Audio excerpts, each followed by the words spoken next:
Naam, Naibu Rais Kithure Kindiki amesema kuwa serikali inaharakisha mchakato wa kubuniwa kwa mswada mpya wa vyama vya ushirika ili kusaidia kuboresha sekta hiyo ili iwe na manufaa kwa wanachama. Na Profesa Kindiki alisema kwamba Rais William Ruto anatarajiwa kutia saini mswada huo kuwa sheria katika kipindi kisichozidi mwezi mmoja, hatua ambayo itasababisha mageuzi makubwa katika sekta hii. Aidha, Kindiki amesema kuwa marekebisho hayo yatafanya mashirika kuwa na uwazi zaidi, ufanisi wa hali ya juu na kutumia teknolojia ya kisasa. Aidha, amesema kwamba atashinikiza kuboreshwa kwa sekta hiyo ili idadi ya wanachama wa vyama vya ushirika iongezeke kutoka milioni 14. Na Kindiki alikuwa akizungumza kwenye maadhimisho ya siku ya ushirika jijini Nairobi.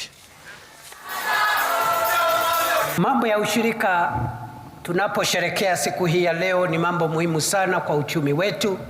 Tunavyoendelea huko mbele, tufikirie jinsi tutakavyowaelekeza vijana wetu waendelee na huu utamaduni wa ushirika katika mambo ya kilimo, mambo ya ufugaji na hata mambo ya nyumba na mambo ya teknolojia ambayo vijana wengi sasa wako katika hiyo nafasi. Kwa hivyo hii sheria mpya tutaiharakisha itusaidie kudhibiti sekta hii ili mali yetu kama wanashirika isimamiwe vizuri na ili sisi zote tunufaike katika juhudi hizi.